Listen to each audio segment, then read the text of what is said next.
ಅವರು ಶಾಸಕರಾಗಿದ್ದರು. ಇವರು ರಾಜಕೀಯ ಕ್ಷೇತ್ರದಲ್ಲಿ ಅಪಾರವಾದಂಥ ಜನಪ್ರಿಯತೆಯನ್ನು ಗಳಿಸ್ಕೊಂಡು ಅವರು ಹುಟ್ಟಿದ ಆದರೂ ಕೂಡ ಚಳ್ಳಕೆರೆ ಆದರೂ ಕೂಡ ಹಿರಿಯೂರಿನಲ್ಲಿ ಗೆಲ್ತಾಯಿದ್ರು. ಯಾಕೆಂತಂದರೆ ಚಳ್ಳಕೆರೆ ರಿಸರ್ವ್ ಆಗಿದ್ದರಿಂದ, ಎಸ್ ಟಿ ರಿಸರ್ವ್ ಆಗಿರೋದ್ರಿಂದ ಇಲ್ಲಿ ಗೆಲ್ತಾಯಿದ್ರು.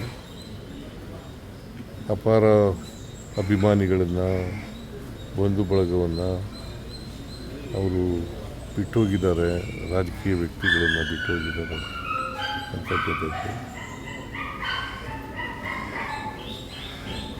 ಅವರ ಅಗಲಿಕೆ ರಾಜಕೀಯ ಕ್ಷೇತ್ರದಲ್ಲಿ ಭಾಳ ದೊಡ್ಡ ನಷ್ಟವನ್ನು ಉಂಟು ಮಾಡಿದೆ.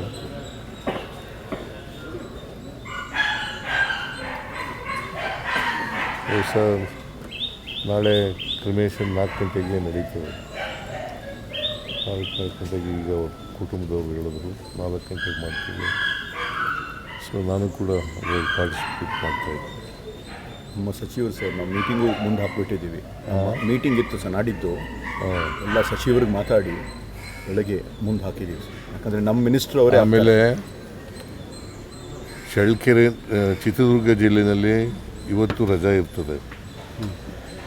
ಆಮೇಲೆ 3 ದಿನ ಆಚರಣೆ, ಇವತ್ತು ನಾಳೆ ನಾಳಿದ್ದು ರಾಜ್ಯದಲ್ಲಿ ಶೋಕ ಆಚರಣೆ ಮಾಡ್ತಕ್ಕಂಥ ಕೆಲಸವನ್ನು ಮಾಡ್ತೀವಿ. ಚಿತ್ರದುರ್ಗ ಜಿಲ್ಲೆಯಲ್ಲಿ ಮಾತ್ರ ರಜಾ ಘೋಷಣೆ ಮಾಡ್ತೀವಿ ಇವತ್ತು.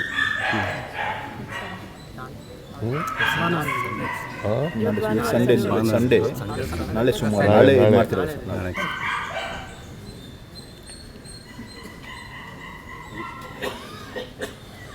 ಮತ್ತು ಎಲ್ಲ ಸರ್ಕಾರಿ ಗೌರವಗಳೊಡನೆ ಅವ್ರನ್ನ ಅಂತ್ಯಕ್ರಿಯೆ ನಡೀತದೆ.